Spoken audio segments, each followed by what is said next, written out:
Welcome to RAZBAM's latest module, the Mig-19P Farmer, a lesser-known member of the familiar MiG family. This is the first mass-produced Soviet fighter capable of going supersonic in level flight. Faster than her older sisters, the MiG-15 and 17, but slower and more manoeuvrable than the MiG-21, sitting in the middle, built to dogfight up close with guns, but also featuring the supersonic flight. Please bear in mind what you see here is pre-release, and as such it is work in progress and may well be subject to change. But what we can already see is very impressive. There's a significant amount of effort gone into the external model and texture work, beautifully catching the sun with dirt clearly built up in the panel lines. It's looking very slick and menacing in silver. At present we've got liveries for Bulgaria, China, Cuba, Czechoslovakia, Poland, Romania and the USSR. So I hope you like silver bare metal. RAZBAM plan on adding more skins with camo, including fictional ones, after release. The cockpit is beautifully modelled, fitted with, as you might expect of a second generation Soviet aircraft, countless switches and dials which will take a while to get used to and learn your way around. On release, the cockpit will come with English, Russian, and Chinese localized versions. It's worth noting that the cockpit textures you're seeing right now will receive an update before release. Visibility in the cockpit is good, having a great rear field of view, although it has large arches on the front of the canopy, especially the equipment over the gun side, which can get in the way, requiring you to shift around to keep track of your targets as you chase them. General handling of the aircraft is very easy, although your first few taxis will catch you out. Relying on differential braking by pushing the rudder pedal and then pushing the brake down to turn in that direction, this requires you to be carrying a little bit of speed, and it is very easy for you to overshoot your intended heading. On takeoff she leaps off the ground, and it is very easy to strike your tail on rotation, so take it easy. Her primary weapons are the twin 30mm cannons in the wing roots, with about 6 seconds of fire available in each. She can also carry two R3 heat-seeking missiles, which are essentially a copy of early Sidewinder missiles, able to carry fuel tanks to extend your range, and a small selection of air-to-ground weapons, being dumb bombs ranging from 50, 100 and 250 kilograms. Additionally, we can carry small rocket pods or 55mm rockets. Unfortunately, you will have to choose between fuel or bombs or extra rockets, limiting your effective range. For players looking for ground attack, there's sadly not much here. The air-to-ground weapons are more of an afterthought, unable to carry significant payloads and a limited yield on them.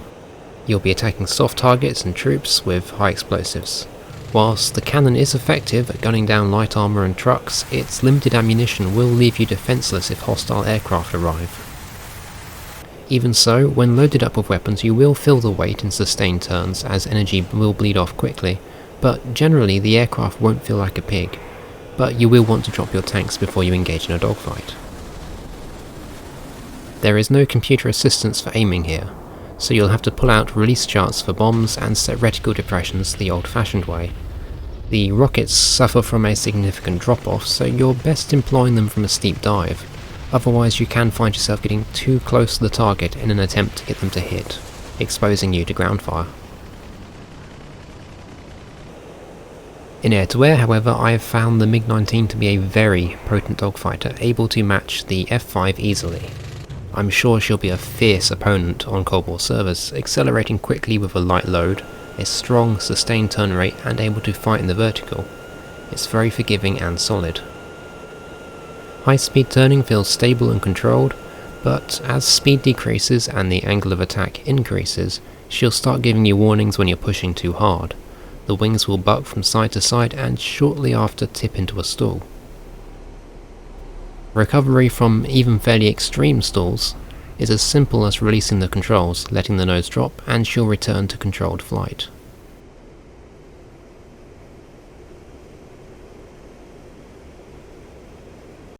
You'll often be running up against your own G tolerance in high speed turns before the aircraft itself wants to quit. and the rudder struggles to operate as speed increases, limiting your inputs. Fortunately, this is a very stable aircraft without the need for rudder inputs most of the time. With a daring pilot, I'm sure the farmer will give even modern jets a run for their money in a guns fight, although lacking a radar warning receiver set, countermeasures, and having poor radar will make it very challenging to get up close and personal. But I'm sure some of you are crazy enough to take on that challenge. General flight is very easy. You can tell she just wants to leap into turns and with little protest or adverse movements, making it great fun to throw around in tight confines, thanks to a stable design. Even landings are comfortable, which is something you can't say of the MiG-21.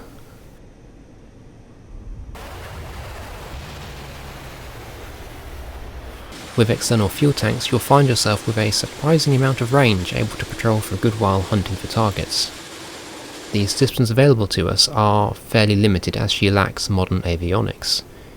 It does, however, feature a radar altitude warning configured with a dial, radio navigation, gyro sight, and a bank of coloured signal flares that, no matter how much you wish they would, no, they won't defeat a heat-seeking missile.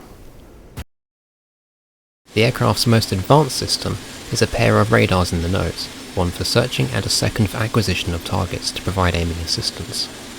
Their range, however, is very limited with a mere 11 to 9 kilometers. It's designed to be used in conjunction with ground controllers to assist in spotting in bad weather or lighting conditions rather than searching for targets independently. When flicked into acquisition mode, the radar will lock onto anything in front of the aircraft and provide cues on the HUD to help you spot and aim the cannons. It suffers severely from ground clutter, and as a result it must be used at altitude or otherwise pointed upwards to avoid a noisy image. It's also highly susceptible to electronic countermeasures.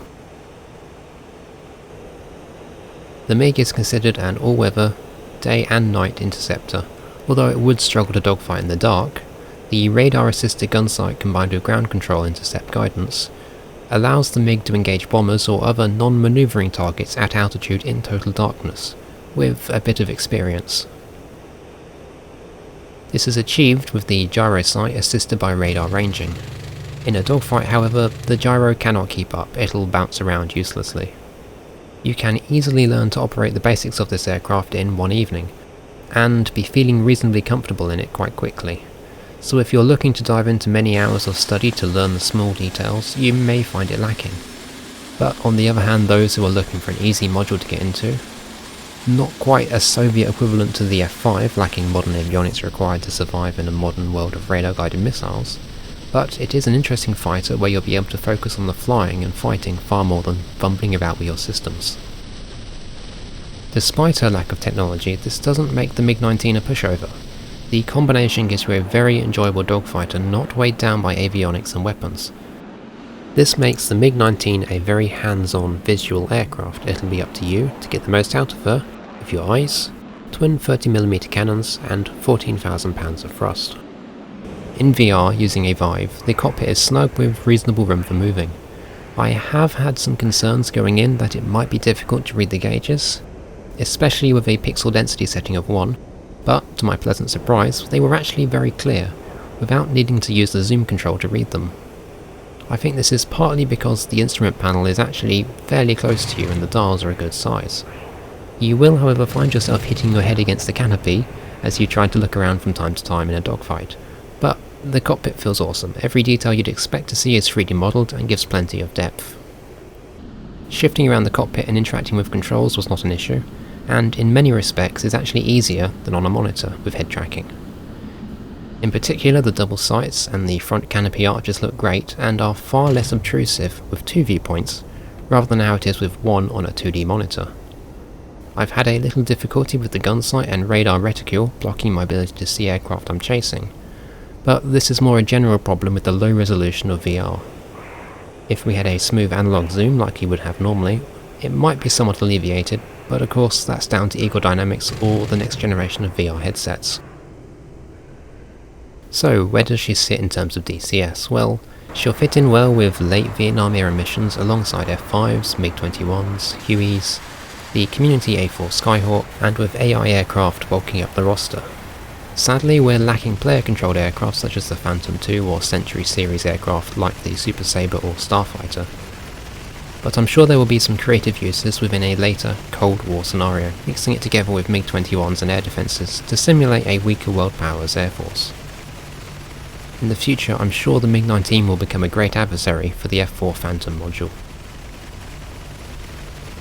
Whilst I'm sure many of you will be overlooking the MiG-19 in favour of certain more famous aircraft, I feel that the Farmer will be a great addition to DCS in general. RAZBAM have done some great work thus far on the module. I think part of the charm for me is that the Mig-19 is simple, powerful, and a fighter with a sleek shape that's often been looked over by history and flight sims.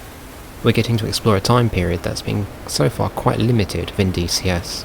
Having another full fidelity Russian aircraft is a very welcome addition.